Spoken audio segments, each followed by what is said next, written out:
मधून एक अतिशय धक्कादायक बातमी समोर आलेली होती। मात्र आता जे मुलं ओलीस ठेवलेली होती त्या सर्वांची सुटका करण्यात आलेली आहे। जवळपास 1:15 वाजता पोलिसांना फोन गेला आणि त्यानंतर पोलीस या ठिकाणी दाखल झाले।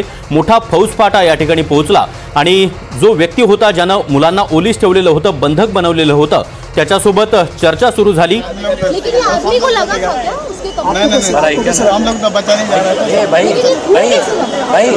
संजय भाई कर लो यार। हाँ। एक मिनट काम ना करो ना, आप आओ ना, आ जाओ रिलेटिव लेके जाते कहाँ लगा उसे? सर पे लगाया उसने?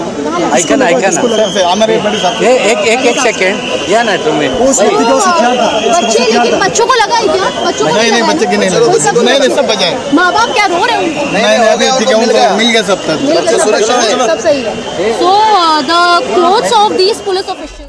तर हाच साहसी पोलीस कर्मचारी ज्यानं बाथरूम मधून या स्टुडिओमध्ये तो शिरला आणि ज्याने मुलांना बंधक बनवलेलं होतं त्याला ताब्यात घेतलेलं होतं आणि सर्वच मुलांची सुखरूपपणे सुटका याच पोलीस कर्मचाऱ्याने केलेली आहे। अतिशय धक्कादायक बाब समोर आलेली होती।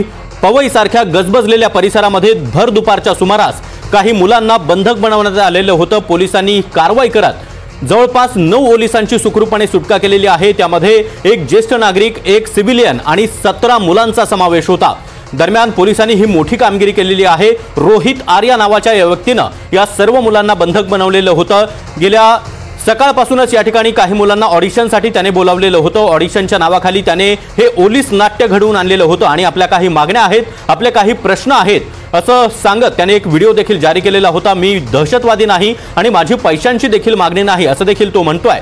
मात्र असं असलं तरी या मुलांना त्याने ओलीस ठेवताना त्याच्याकडे एक एअर गन आणि काही केमिकल्सचा साठा देखील आढळून आल्याची माहिती पोलिसांनी दिलेली आहे। दरम्यान आरोपीच्या स्टुडिओतून केमिकल देखील जप्त करण्यात आल्याची माहिती पोलिसांनी दिली आहे। स्टुडिओमध्ये एकूण 17 मुलं होती, एक ज्येष्ठ नागरिक त्याने ओलीस ठेवलेला होता। या सर्वांची सुखरूपपणे सुटका करण्यात आलेली आहे। मी अतिरेकी नाही, माझ्या कुठलाही मागण्या नाहीयेत, मला माझे काही प्रश्न आहेत आणि मला पैशांची गरज नाहीये।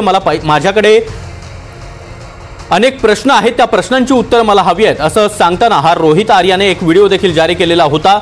पवईमध्ये सर्व 9 पोलिसांची सुखरूपपणे सुटका करण्यात आलेली आहे।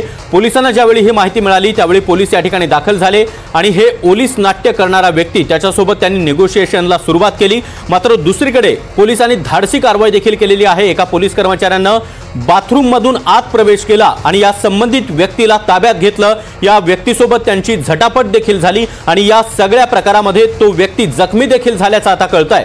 दरम्यान सर्वच मुलांची आता सुखरूपपणे सुटका करण्यात आली आहे।